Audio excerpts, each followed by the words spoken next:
অতীতে অনেকেই বলেছে, আমিও কোনোদিন ভাবতে পারি নাই যে শেখ হাসিনার পতন দেখে যাব। আমি তো একটু আশ্চর্যই হয়েছি যে পতনটা হলো। আমি মনে করেছিলাম আমার জীবন দশায় দেখতে পারবো না। তো যাই হোক, ছাত্র জনতার অভ্যুত্থানে যে আপনার স্বপ্ন আমরা দেখা শুরু করেছি, সেই স্বপ্ন বাস্তবায়িত আমাদের ইয়াং জেনারেশন করবে বলে আমি আশা রাখি, এবং সেই প্রত্যাশা নিয়েই আসলে আমি এখানে এসেছি। এই কথা বলতে যে আমাদের ইয়াং জেনারেশন যে পার্টিটা ফর্ম করেছে, সেই পার্টির কয়েকটা জিনিস আমি একটু বলতে চাই, যেটা আমি এবি পার্টির সঙ্গে সংযুক্ত হয়েও বলেছি। প্রথম কথা, আপনাদের একটা পরিষ্কার ন্যারেটিভ থাকতে হবে বা বয়ান থাকতে হবে যে হাসিনার পতনটা কেন হলো, কিসের জন্য, কি উদ্দেশ্যে। প্রথম উদ্দেশ্যটা ছিল আমাদের ইন্ডিয়ার যে আধিপত্যবাদ, সেটার বিরুদ্ধে। আধিপত্যবাদটা সঙ্গে হাসিনা একেবারে ভাবে মিলে গেছিল। সুতরাং শেখ হাসিনার যে রিপ্রেশন, যে অত্যাচার, ক্ষমতায় ধরে থাকার যে সংস্কৃতি, তার সঙ্গে ইন্ডিয়ানকে আমরা আইডেন্টিফাই করেছি। দুঃখের বিষয়, ভারতীয়রা এই কথাটা বুঝতে পারে না।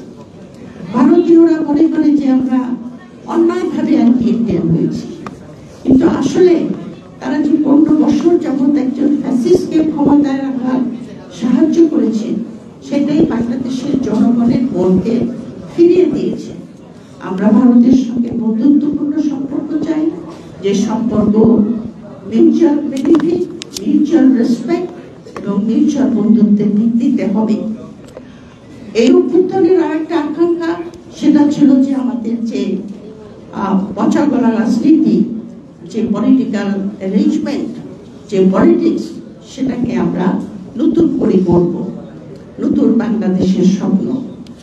এখন এই নতুন বাংলাদেশের স্বপ্ন করতে হলে আপনার প্রথমেই লাগবে যে শেখ হাসিনা এবং এই 55 বছরই আমি বলবো, 53 লাস্ট 15 ইয়ার্স আরো বেশি হয়েছে, সমস্ত প্রতিষ্ঠানগুলি আমাদের ধ্বংস হয়ে গেছে, ইনক্লুডিং আরবি। এবং কোনো রাষ্ট্রে আপনার কাঠামো ধরে রাখতে পারে না যদি তাদের প্রতিষ্ঠানগুলি ধ্বংস হয়ে যায়। প্রাতিষ্ঠানিকরণটাই হলো একটা রাষ্ট্রের সবচেয়ে বড় সাফল্য। আমাদের এখানে আপনার কোনো কিছুই আমরা প্রাতিষ্ঠানিকরণ করতে পারি নাই, এমনকি নির্বাচন পর্যন্ত নয়। নির্বাচন হলো একটা দেশের গণতন্ত্রের প্রথম স্টেপ, ওটা কিন্তু গণতন্ত্র নয় পুরাপুরি, ওটা হলো প্রথম পদক্ষেপ। ওই পদক্ষেপের ফলে পরবর্তী পর্যায়ে যারা ক্ষমতায় আসে, তারা গণতন্ত্রকে কারণ করে। মানে যে সমস্ত প্রতিষ্ঠান গণতান্ত্রিক প্রক্রিয়াকে ধরে রাখবে, সেটাকে আপনার প্রতিষ্ঠানের দ্বারা পরিচালিত হবে, ব্যক্তির ইচ্ছায় বা ব্যক্তির ডিকটেশনে সেটা চলবে না। কিন্তু সেটা আমাদের দেশে হয়নি, দুঃখের বিষয় যেটা। সুতরাং আপনাদের সামনে, আপনাদের যারা ইয়াং জেনারেশন এখানে বসে আছে, যারা আপনারা এই পার্টি ফর্ম করেছে, তাদের কাছে প্রথম আহ্বান হবে যে আপনারা যে প্রস্তাবগুলি রেখেছেন, সংস্কার এবং বিচার, গণহত্যার বিচার হতে হবে বাংলাদেশে। যারা সন্তান হারিয়েছেন, আমি একজন মা, আমি জানি তারা বিচার না পেলে আপনাদের উপরে তাদের কিন্তু অসীম দুঃখ এবং অভিশাপ থাকবে। এই গণহত্যার বিচার হবে, শুধু এই গণহত্যার বিচার না, আগে যে সমস্ত হত্যাগুলি হয়েছে সেগুলির বিচারও প্রয়োজন। আমরা শুরু করবো বিডিআরের বিচার থেকে। বিডিআরের বিচার থেকে আমাদের সেনাপ্রধান বলেছেন যে এটা একটা সেনা বিদ্রোহ ছিল, এবং উনি বলেছেন এটা নিয়ে কোনো বিচার হবে না। কিন্তু আপনারা একটু যদি গভীরভাবে তাকান, এটা আমি সেই সময় কিন্তু একটা টেলিভিশন টক শোতে বলেছিলাম যে খালি ডাল ভাতের জন্য এত বড় বিদ্রোহ হতে পারে না, এর পিছনে গভীর ষড়যন্ত্র আছে।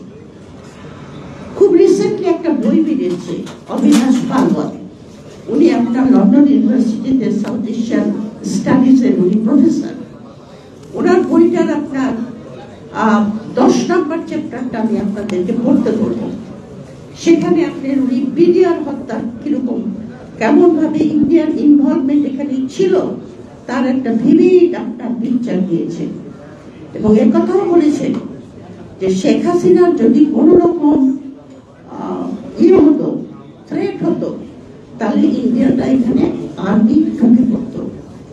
ওয়েস্ট বেঙ্গল, আসাম, ত্রিপুরা এই 3 ফ্রন্টে তারা সৈন্য সমাবেশ ঘটিয়েছিল। তারপরে আপনার প্রফেসর এরিয়া আক্তার, তিনি এখন চিটাগং ইউনিভার্সিটির ভাইস চ্যান্সেলর, ওনারও একটা লেখা আছে যেখানে আমরা দেখেছি যেটা কোনো সেনা বিদ্রোহ ছিল না, এটা গভীর ষড়যন্ত্র ছিল বাংলাদেশের আর্মিকে সম্পূর্ণ পঙ্গু করে দেওয়ার একটা পরিকল্পনা। এটার বিচার হওয়া দরকার, কারণ আমরা জানতে চাই যে কারা আমাদের এত বড় ইনস্টিটিউশনকে পঙ্গু করে দেওয়ার একটা ষড়যন্ত্র করেছে। তারপরে আপনার আরো হত্যা আছে, শাপলা চত্বরের হত্যা এবং 24 লেটেস্ট হলো 24। আশ্চর্যের বিষয় হলো যে আপনি যারা আওয়ামী লীগ করে শেখ হাসিনা থেকে শুরু করে তারা কিন্তু এক বিন্দু অনুতপ্ত নয়। সবচেয়ে বড় কথা, তারা মনে করে তারা কোনো ভুলই করে নাই। আমাকে একজন ফরমার মিনিস্টারের ওয়াইফ একটা দাওয়াতে আমার সঙ্গে দেখা হয়েছিল, উনি আমার পাশে বসেছিলেন। আমাকে উনি বললেন, আপা শেখ হাসিনা কি করেছে বলেন তো, আওয়ামী লীগ কি করেছে যে দেশের লোকরা তাকে দেখতে পারে না? আমি না ওনার দিকে তাকিয়ে রইলাম অবাক হইয়া, কিন্তু ওকে উত্তর দেয়নি কথা। তাদের মধ্যে কোনো উল্লেখ নাই যে তারা একটা ভুল করেছে। তো সেখানে আপনার যখন আমরা বলি যে আমরা ইনক্লুসিভ ইলেকশন করবো, ইনক্লুসিভ ইলেকশন মানে আপনার ওই আওয়ামী লীগগুলিকে দিয়ে ইলেকশন করবেন যাদের হাতে লক্ষ লক্ষ কোটি কোটি টাকা আছে, অস্ত্র আছে, মাসুল পাওয়ার আছে। আমার এক ফ্রেন্ড ফোন করেছিল আমেরিকা থেকে, বাংলাদেশি, বললো আপা এখানে আমেরিকাটা আওয়ামী লীগের লোকরা বলে থাউজেন্ডস অফ ডলার খরচ করতে লবিং করার জন্য।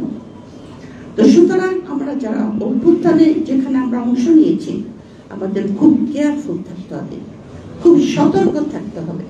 আপনি যেটা দেখেছেন, আমার পূর্ববর্তী বক্তা বলেছে যে জায়গায় জায়গায় এই যে ডিমান্ড, মানে 16 বছরে কোনো ডিমান্ড ছিল না, এখন একদম সবার মনে হচ্ছে যেন বাড়ির বাথরুমের কল নষ্ট হয়ে গেল, প্রফেসর ইউনুসের ওটা ঠিক করে দিতে হবে, এরকম একটা অবস্থায় চলে এসছে। বিশাল ষড়যন্ত্রের মধ্যে আমরা আছি। আমাদের সবাইকে খুব কেয়ারফুল থাকতে হবে এবং আমাদের দেশকে এগিয়ে নিতে হবে সেই কাঙ্ক্ষিত আকাঙ্ক্ষাতে, যেখানে আমরা স্বপ্ন দেখেছি যে বাংলাদেশে আর কোনো ফ্যাসিস্ট রেজিম আসবে না, মানুষের ন্যূনতম অধিকার প্রতিষ্ঠা হবে, গ্রাসরুট ডেমোক্রেসি তৈরি হবে। আমরা যখন ডিফেন্স পলিসির কথা বলি, ডিফেন্স পলিসির মূল কথা হলো যে গ্রাসরুট ডেমোক্রেসি, যে জনগণ আপনার সংঘবদ্ধ কিনা, আপনার যত আর্মস আপনি কেনেন না কেন, জনগণ যদি ডিভাইডেড থাকে, জনগণ যদি সংঘবদ্ধ না হয়, সেই দেশকে ডিফেন্ড করার কোনো উপায়ই থাকতে পারে না। একটা ঐতিহাসিক ভাবে দেখা গেছে যে আলেকজান্ডার যখন ভারতবর্ষ আক্রমণ করেছিলেন, তখন ভারতবর্ষের ছোট ছোট ছোট ছোট রাজ্য ছিল, কিছু কিছু রাজ্য ছিল রাজতন্ত্র, কিছু কিছু রাজ্য ছিল প্রজাতন্ত্র। যারা রাজতন্ত্র তারা কিন্তু আলেকজান্ডার বর্ডারে পৌঁছানোর আগেই তার কাছে দুধ পাঠিয়ে বলেছে আমরা সারেন্ডার করলাম, কিন্তু তাকে ফাইট করেছিল গণতন্ত্রের যারা প্রজাতন্ত্রের লোক, কারণ সেখানে জনগণের ইনভলভমেন্ট ছিল। এই জিনিসটা আমরা এই অভ্যুত্থানকালে বাংলাদেশে সেই জাতীয় গণতন্ত্র প্রতিষ্ঠা করতে চাই, যেটা গ্রাসরুট গণতন্ত্র, যেখানে জনতা নিজেই তার দেশকে ডিফেন্ড করবে, নিজেই তার দেশকে ভালোবাসবে, দেশকে গড়বে। তো এইটুকু বলে আমি আপনাদের প্রস্তাবগুলি এসেছে সংস্কারের, আরেকটা কথা বলে আমি এতে যাব, সেটা হলো যে সংস্কার ছাড়া এবং বিচার ছাড়া কোনো নির্বাচন নয়। কারণ তাছাড়া যদি কোনো নির্বাচন হয়, সেই নির্বাচন আমরা পূর্ব অবস্থায় ফিরে যাব, যেটা আমি ব্যক্তিগতভাবে একেবারেই আমি এটার পক্ষে নয়। সংস্কার হতেই হবে, ঐক্যমতে পৌঁছাইতেই হবে, বেসিক ঐক্যমতে পৌঁছে বিচার প্রক্রিয়া এটা ঠিক আইনি ব্যাপার, অনেক সময় লাগতে পারে, আন্তর্জাতিক চাপ আসতে পারে, পাশের বাড়ির আপনার ইন্টারফারেন্স থাকতে পারে, কিন্তু বেসিক কতগুলি যারা ইমিডিয়েট আপনার খুনের সঙ্গে জড়িত ছিল, যারা খুনের অর্ডার দিয়েছে, তাদের বিচারটা সম্পন্ন করতে হবে, বিডিআরের বিচার করতে হবে, শাপলা চত্বরের বিচার করতে হবে, তারপরে নির্বাচন। তার আগে নির্বাচন নয়। সেই নির্বাচনে আমরা আবার পূর্ব অবস্থায় ফিরে যাব, সেখানে আমরা ফিরতে চাই না। তবে সংস্কারের ভিতরে এখানে যেটা কিছু কিছু পয়েন্টে আমি পড়েছি, আপনারা যেটা পাঠিয়েছেন আমার কাছে, বেশিরভাগ ইয়েতে আমি একমত পোষণ করি, দু একটা ব্যাপার ছাড়া। একটা হলো দ্বিকক্ষ বিশিষ্ট আপনার আইনসভা, যেটা ফুয়াদের সঙ্গে আমি ডিসএগ্রি করছি। কারণ দ্বিকক্ষ বিশিষ্ট পার্লামেন্ট কিন্তু চেকস অ্যান্ড ব্যালেন্সের একটা অংশ। কারণ লোয়ার হাউসে যদি আপনার কোনো আইন পাশ করে, সেটা আপার হাউসে গেলে পরে তারা সেটাকে আবার স্ক্রুটিনাইজ করে। তারা আইনটাকে পাশ করতে পারে না, কিন্তু তারা সেটাকে পর্যবেক্ষণ করে, পর্যালোচনা করে এবং তাদের সাজেশন নিয়ে লোয়ার হাউসে পাঠিয়ে দেয়। পাঠিয়ে দেওয়ার পরে লোয়ার হাউস যে সমস্ত সাজেশন এসেছে এগুলি দেখে আপনার আইনটা পাশ করে। এটা সাম কাইন্ড অফ চেক। আমরা যেটা বলতে চাচ্ছি যে ক্ষমতার কেন্দ্রীভূত করতে দেব না। ক্ষমতার কেন্দ্রীভূত হলেই ফ্যাসিস্টদের উত্থান ঘটে। তো চেকস অ্যান্ড ব্যালেন্স কিন্তু আপনার দ্বিকক্ষ বিশিষ্ট একটা পার্লামেন্ট কিন্তু একটা ইয়ে আর কি বলতে পারেন এলিমেন্ট, একটা প্রক্রিয়া এটার ভিতরে। কিন্তু আপনার উনি চলে গেছেন, উনি ছিলেন শরীফ ওনার নাম না, যে আপনার উচ্চ কক্ষে কিভাবে আপনার ইয়ে হবে, রিপ্রেজেন্টেশন আসবে। ফুয়াদ বলেছে যে এটা আমাদেরকে এনকারেজ করবে যে সমস্ত ওই মমতাজ টকজাজমের মতো আজে বাজে লোকজন এখানে ঢুকে যাবে। এখন আমাদের দেশে সবচেয়ে বড় কথা অনেকেই বলেছে যে এই মানে চোরের, উনি বললেন যে চোরের খড়ি পেয়েছি, যাকে ক্ষমতা দেওয়া যায় সেই এটা করে। তো আমাদের পলিটিক্যাল কালচার যদি এরকম হয়, তাহলে কিন্তু আমাদের জন্য ডেমোক্রেসি এস্টাবলিশ করা খুবই অসুবিধা হবে।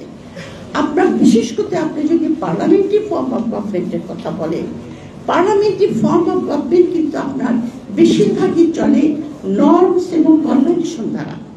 আপনি কনস্টিটিউশন যাই লিখে দেন না কেন, এটাকে কিন্তু আপনার যদি আপনার ডেমোক্রেটিক কালচার, নর্মস, কনভেনশন, যে এটা করলে পরে লোকের অসুবিধা হবে, জনগণ পাবে না, তাহলে এই সিস্টেমটা চলতে পারে না। সেই জন্য অনেক দেশে, ধরেন ফ্রান্সে, তারা কিন্তু পার্লামেন্টারি সিস্টেম থেকে প্রেসিডেন্সিয়াল সিস্টেমে চলে গেছে। আর প্রেসিডেন্সিয়াল সিস্টেম মানেই মনে করেন না যে আইয়ুব খানের presidential system. Presidential system can be equally Democratic, কিন্তু প্রেসিডেন্সিয়াল সিস্টেমে যেটা হয় যে ক্ষমতার ডিভিশনটা, বিভাজনটা খুব পরিষ্কার, কার কি কাজ সেটা পরিষ্কার। কিন্তু পার্লামেন্টারি সিস্টেমে যেটাকে আমরা বলি ফিউশন, এক্সিকিউটিভ আর লেজিসলেচারের একটা ফিউশন, সেখানে আপনার নর্মস অ্যান্ড কনভেনশনের অত্যন্ত প্রয়োজন হয়। কিন্তু পার্লামেন্টারি সিস্টেম যে কাজ করে না তা তো না, পৃথিবীর অনেক দেশই কাজ করে, ইন্ডিয়াতেও কাজ করছে। কারণ এখানে আপনার পলিটিক্যাল কালচারটা খুব ইম্পর্টেন্ট।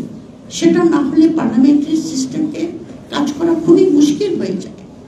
তো আমরা আশা করবো আমাদের young generation political culture, Democratic political culture practice করবেন, এবং যে ধরনের ইলেকশন প্রসিডিউর আপনার আপার হাউস দিয়েছে সেটা আমি একটু দ্বিমত পোষণ করছি। Immigration to Canada. We provide the best quality service and solution for Canada immigration. Please visit our website and contact for details.